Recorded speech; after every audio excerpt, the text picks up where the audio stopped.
सावन का महीना चल रहा था। आसमान में काले बादल छाए हुए थे और गांव में लगातार झमाझम बारिश हो रही थी। चारों तरफ हरियाली थी, लेकिन शंकर के दिल में उदासी छाई हुई थी। शंकर अपने गांव में अपनी पत्नी राधा के साथ रहता था। उसका गांव में एक छोटा सा खेत था, जहां उसने इस बार कड़ी मेहनत से आलू की खेती की थी। आलू की पैदावार तो बहुत अच्छी हुई थी, लेकिन मुसीबत ये थी कि इस बार गांव के लगभग हर किसान ने अपने खेत में आलू ही उगाया था। आलू की इतनी ज्यादा पैदावार होने के कारण मंडी में आलू के दाम जमीन पर आ गिरे थे। राधा, इस बारिश ने मौसम तो सुहाना कर दिया, लेकिन हमारे नसीब में जैसे सूखा डाल दिया है। इतनी मेहनत से आलू उगाए, सोचा था इस बार अच्छा मुनाफा होगा। आप इतना परेशान क्यों होते हैं? हर साल एक जैसा थोड़ी होता है। इस बार फसल अच्छी हुई है तो आज नहीं तो कल बिक ही जाएगी। अरे राधा, तुम समझ नहीं रही हो। मंडी का हाल देखा है तुमने? इस बार गांव के हर दूसरे घर ने आलू ही बोया था। मंडी में आलू का ढेर लगा है। व्यापारी आधे से भी कम दाम लगा रहे हैं। जितनी लागत लगाई थी उसका आधा भी वापस नहीं मिल रहा। तो फिर क्या सोचा है आपने? क्या कौड़ियों के भाव बेच देंगे अपनी मेहनत? नहीं राधा, मैं इस घाटे में अपने आलू कभी नहीं बेचूंगा। व्यापारी समझ रहे हैं कि किसान मजबूर हैं, पर मैं अपनी खून पसीने की कमाई को इस तरह बर्बाद नहीं होने दूंगा। चाहे जो हो जाए, मैं अपने आलू घर के गोदाम में ही रखूंगा। पर घर में इतने आलू कब तक रखेंगे? अगर ज्यादा दिन रखे रहे तो इस सीलन और बारिश के मौसम में आलू सड़ने लगेंगे। तब तो हमें फूटी कौड़ी भी नहीं मिलेगी। मुझे नहीं पता राधा, बस इतना जानता हूँ कि इस दाम पर बेचना अपनी मेहनत का अपमान करना है। भगवान कोई ना कोई रास्ता जरूर दिखाएगा। शंकर ने अपने आलू नहीं बेचे और उन्हें अपने घर के पीछे बने गोदाम में सुरक्षित रख लिया। लेकिन अगले दिन जब बारिश थोड़ी थमी तो शंकर गांव के चौराहे की तरफ निकला, जहां गांव के दूसरे किसान, जिन्होंने घाटा सहकर भी अपने आलू पहले ही बेच दिए थे, अब शंकर की समझदारी का मजाक उड़ाने लगे थे। अरे देखो भाइयों, गांव के सबसे बड़े व्यापारी शंकर भाई आ रहे हैं। क्यों शंकर भाई, आपके आलू का क्या भाव चल रहा है आजकल? सुना है सोने के भाव बेचने के चक्कर में घर में ही सजा कर रखा है। हाँ भाई रामू, हम तो ठहरे मूर्ख किसान। जो दाम मिला उसमें आलू बेचकर फुर्सत पाई। अब कम से कम हमारे पास अगली फसल के लिए पैसे तो हैं। पर हमारे शंकर भाई तो आलू के राजा बनकर बैठ गए हैं। रामू भाई, सुखिया भाई, तुम लोगों को मजाक सूझ रहा है, पर मैं अपनी मेहनत को कौड़ियों के दाम नहीं बेच सकता। तुम लोगों ने आधे दाम में बेच दिया, वो तुम्हारी मर्जी थी। अरे मर्जी नहीं, समझदारी कहते हैं इसे। अब इस बारिश के मौसम में जब तुम्हारे सारे आलू सड़ जाएंगे और उनमें से बदबू आने लगेगी, तब देखना कौन सा व्यापारी तुम्हारे घर आकर तुम्हें सलाम ठोकता है। सही कहा रामू। शंकर भाई, ज्यादा हवा में मत उड़ो, वरना जमीन पर आओगे तो बहुत चोट लगेगी। समय सबका बदलता है भाइयों। आज मेरा दिन खराब है तो तुम लोग हंस लो, पर मुझे अपनी मेहनत पर पूरा भरोसा है। शंकर वहां से बिना कुछ और कहे भारी कदमों से अपने घर की तरफ लौट आया। गांव वालों के ताने उसके कानों में गूंज रहे थे। उसे लगने लगा था कि शायद उसने आलू ना बेचकर बहुत बड़ी गलती कर दी है। अगली सुबह से मूसलाधार बारिश शुरू हो गई। शंकर अपने घर के बरामदे में बैठा हुआ था। तभी एक व्यक्ति हाथ में काला छाता लिए शंकर के घर की तरफ आया। राम राम शंकर भाई, लगता है आज इंद्रदेव कुछ ज्यादा ही मेहरबान है गांव पर। राम राम भाई, पर मैंने आपको पहले यहाँ कभी देखा नहीं। आप कौन हैं और इस तेज बारिश में यहाँ मुझसे मिलने कैसे आना हुआ? मेरा नाम माधव है भाई, इसी गांव के पास वाले पूर्वे का रहने वाला हूँ। पिछले कुछ सालों से शहर में था, वहाँ एक बड़े चाट भंडार पर काम सीखता था। अभी 2 दिन पहले ही गांव लौटा हूँ। अच्छा माधव भाई, बैठिए। पर एक बात बताइए, शहर की ऐश आराम की जिंदगी छोड़कर इस कीचड़ और बारिश में वापस गांव क्यों आ गए, और मेरे पास आने का क्या कारण है? मैंने गांव की मंडी में सुना कि आपने इस बार बहुत ही शानदार आलू उगाए हैं, लेकिन दाम सही न मिलने के कारण आपने उन्हें कौड़ियों के भाव नहीं बेचा। क्या ये सच है? हाँ माधव भाई, सच ही सुना है तुमने। पर अब वो मेरी समझदारी थी या बेवकूफ़ी, ये तो भगवान ही जाने। गांव के लोग तो मेरा मजाक उड़ा रहे हैं कि मेरे आलू सड़ जाएंगे। अरे उन लोगों की बातों पर ध्यान मत दीजिए शंकर भाई। उन्हें सिर्फ आलू बेचना आता है, उसका सही इस्तेमाल करना नहीं। आपके वो आलू ही हमारी तकदीर बदलने वाले हैं। शंकर माधव की बातें सुनकर हैरान था। उसे समझ नहीं आ रहा था कि जो आलू उसके लिए मुसीबत बन चुके थे, माधव उन्हें तकदीर बदलने वाला क्यों कह रहा था। माधव भाई जरा खुलकर बताओ, तुम्हारी बातें मेरे सिर के ऊपर से जा रही हैं। तुम मेरी आलूओं का क्या करने वाले हो? शंकर भाई, मैंने शहर में रहकर लाजवाब, चटपटी और एकदम करारी आलू टिक्की चाट बनाने का हुनर सीखा है। ऐसी चाट की जो एक बार चख ले उंगलियां चाटता रह जाए। मेरा ऑफर ये है कि हम दोनों मिलकर इस बारिश के मौसम में एक आलू टिक्की चाट का ठेला लगाते हैं। क्या? चाट का ठेला इस गांव में? माधव भाई, गांव के लोग 4 पैसे बचाकर घर में सूखी रोटी खा लेंगे, पर ठेले पर चाट खाने कौन आएगा? यही तो आपकी गलतफहमी है शंकर भाई। इस सावन के महीने में जब रिमझिम बारिश हो रही हो तो किसका मन नहीं करता कि कुछ गर्मा गर्म और चटपटा खाया जाए। शहर में लोग इस मौसम में चाट की दुकानों पर टूट पड़ते हैं। पर इसमें हमारा सौदा कैसे तय होगा? मेरे पास तो सिर्फ आलू हैं, ठेले की बाकी सामान के लिए तो पैसे ही नहीं है। बस मुझे आपके वही आलू चाहिए। आलू आपके होंगे और बाकी सारा सामान जैसे मसाले, चटनी, तेल और ठेले का इंतजाम वो सब मैं करूंगा। मेहनत हम दोनों की होगी और जो भी मुनाफा होगा उसे हम आधा आधा बांट लेंगे। बोलो भाई, मंजूर है?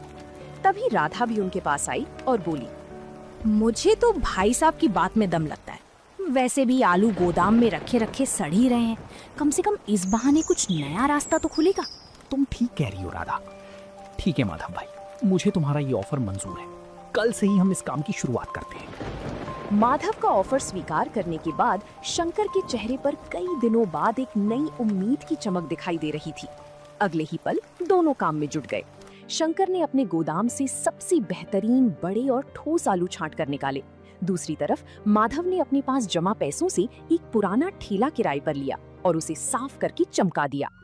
अगले दिन की सुबह दोनों शंकर की घर की आंगन में खड़े होकर पहले दिन की तैयारी कर रहे थे। माधव भाई, आलू तो मैंने एकदम बढ़िया वाले उबाल दिए हैं, पर सच बताऊं अभी भी मन में थोड़ा डर लग रहा है। हमारे गांव में आज तक किसी ने चाट का ठेला नहीं लगाया। शंकर भाई, डर को तो आप भूल ही जाइए। जब इस कूटते हुए भुने जीरे, सोंठ और पुदीने की खुशबू इस ठंडी हवा में घुलेगी ना, तो लोग अपने आप खिंचे चले आएंगे। असली खेल तो इन मसालों और चटनियों का ही है। माधव भाई, मैंने आपके कहे मुताबिक पुदीने और हरी मिर्च की तीखी चटनी और साथ में इमली की खट्टी मीठी चटनी तैयार कर दी है। अरे वाह भाभी जी, आपके हाथों में तो सचमुच जादू है। चटनी का तीखापन और खट्टा मीठा स्वाद एकदम वैसा ही है जैसा शहर के बड़े बड़े चाट भंडारों में होता है। चलो, चटनी का इंतजाम तो हो गया। अब इन आलूओं का क्या करना है माधव भाई? अब इन उबले आलूओं को छीलकर अच्छे से मैश करके इनमें थोड़े गुप्त मसाले और थोड़ा सा अरारोट मिलाकर हम टिक्की के गोले बनाएंगे। इसके बाद चलेंगे सीधा गांव के चौराहे पर, जहां लोग इस बारिश के मौसम में कुछ गर्मा गर्म ढूंढ रहे होंगे। दोपहर होते होते बारिश की फुहारें और तेज हो गईं। मौसम एकदम ठंडा हो चुका था। शंकर और माधव ने ठेले पर बड़ा सा लोहे का तवा चढ़ाया, चटनियों के मटके रखे, पत्तलों का ढेर लगाया और ठेले को लेकर गांव की उसी मुख्य चौराहे की तरफ चल पड़े जहां अमूमन गांव वाले इकट्ठा होते थे। जैसे ही उन्होंने चौराहे की बड़े पेड़ के नीचे अपना ठेला खड़ा किया, वहां मौजूद लोगों की नजरें उन पर टिक गईं। अरे सुखिया, जरा अपनी आंखें मलो और देखो, ये हमारे शंकर भाई क्या कर रहे हैं? आलू नहीं बिके तो क्या आप गांव के बीचों बीच तवा लेकर बैठ गए? राम राम शंकर भाई, ये क्या नया नाटक शुरू किया है?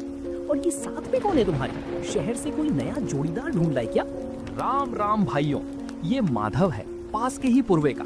और हम कोई नाटक नहीं कर रहे, बल्कि अपनी मेहनत के आलूओं से बनी गर्मा गर्म आलू टिक्की चाट का ठेला लगा रहे हैं। चाट का ठेला? अरे शंकर, तुम्हारा दिमाग तो ठीक है। गांव के लोग 2 रुपए की चाय पीने में 10 बार सोचते हैं, वो तुम्हारी ये शहर वाली चाट खाने के लिए पैसे खर्च करेंगे। रामू भाई, दाम की चिंता आप मत कीजिए, बस एक बार इस तवे से उठती खुशबू को महसूस कीजिए। इस ठंडे ठंडे सावन के मौसम में जब ये करारी टिक्की आपके मुंह में जाएगी तो आप दाम भूल जाएंगे। भाई, हमें तो नहीं लगता कि गांव में ये सब चलेगा। पैसे बर्बाद करने की अच्छी तरकीब सोची है तुम दोनों ने। चलो रामू, यहाँ बेकार में खड़े रहने का कोई फायदा नहीं है। रामू और सुखिया हंसते हुए आगे बढ़ गए। शुरुआत में कोई भी ठेले के पास आने को तैयार नहीं था। शंकर का दिल एक बार फिर बैठने लगा था। लेकिन माधव के चेहरे पर अब भी पूरा आत्मविश्वास था। वो तवे पर टिक्कियों को पलट रहा था, जिससे एक बेहतरीन सौंधी खुशबू पूरे चौराहे पर फैलने लगी थी। महक इतनी लाजवाब थी कि वहां से गुजरने वाले लोग चाहकर भी अपनी नजरें ठेले से नहीं हटा पा रहे थे। तभी गांव के मुखिया जी, जो अपनी बड़ी सी छतरी ताने हवेली की तरफ जा रहे थे, ठेले के पास आकर रुक गए। अरे शंकर, ये तुम्हारे ठेले से कैसी गजब की खुशबू आ रही है भाई। पूरे चौराहे को महका दिया है तुम दोनों ने। ये की बना रहे हो? राम राम मुखिया जी, ये हमारे खेत के ताजा आलूओं से बनी गर्मा गर्म आलू टिक्की चाट है। मेरा पार्टनर माधव इसे शहर से सीख कर आया है।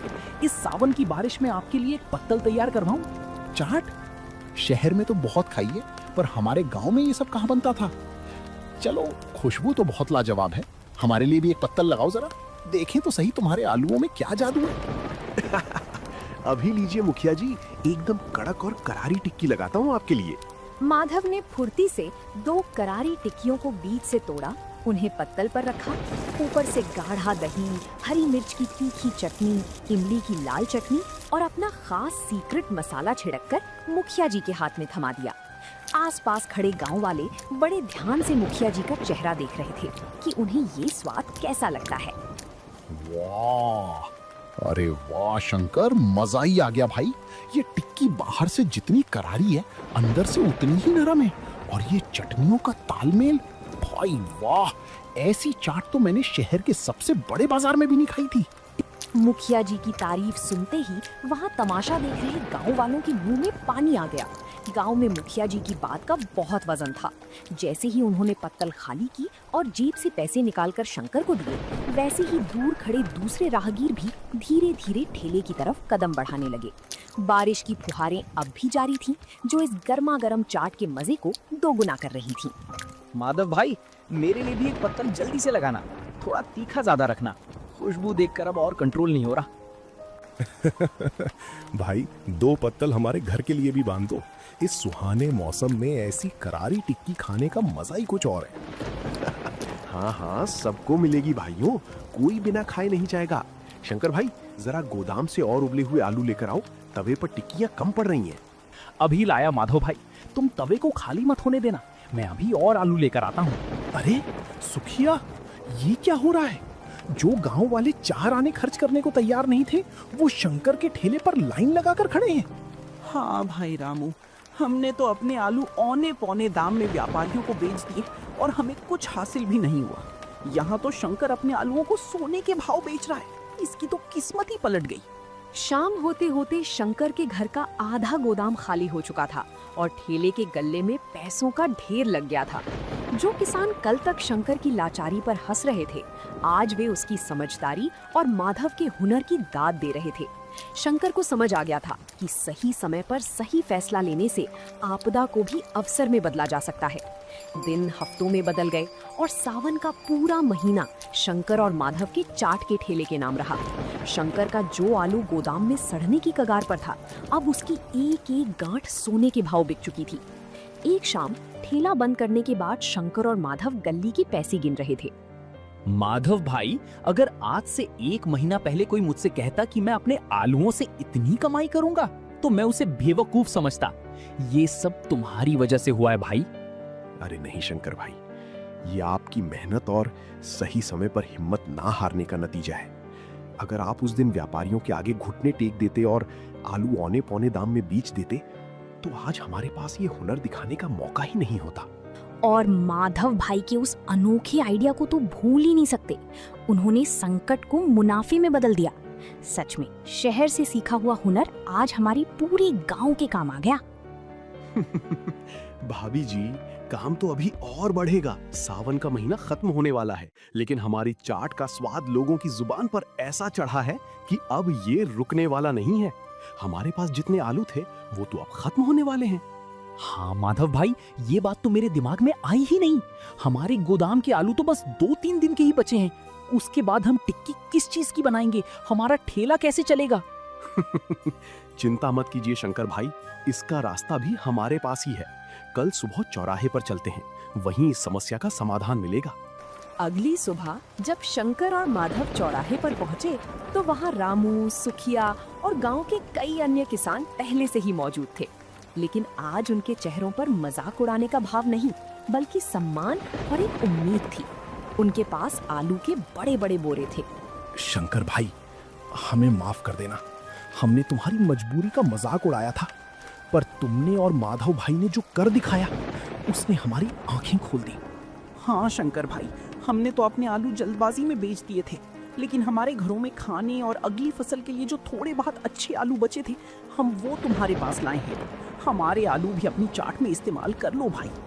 रामू भाई, सुखिया भाई, आप लोग ये क्या कह रहे हैं? शंकर भाई, यही तो मैं कल रात कह रहा था। अब हमारा ये ठेला सिर्फ आपका और मेरा नहीं रहा। हम गांव के दूसरे किसानों से सही और मुनाफे वाले दाम पर आलू खरीदेंगे। इससे हमारा ठेला भी चलता रहेगा और हमारे किसान भाइयों को उनकी मेहनत की सही कीमत भी मिलेगी। माधव भाई, तुमने तो कमाल ही कर दिया। भाइयों, विपत्ति के समय जो समझदारी और साथ काम आए, वही असली ताकत है।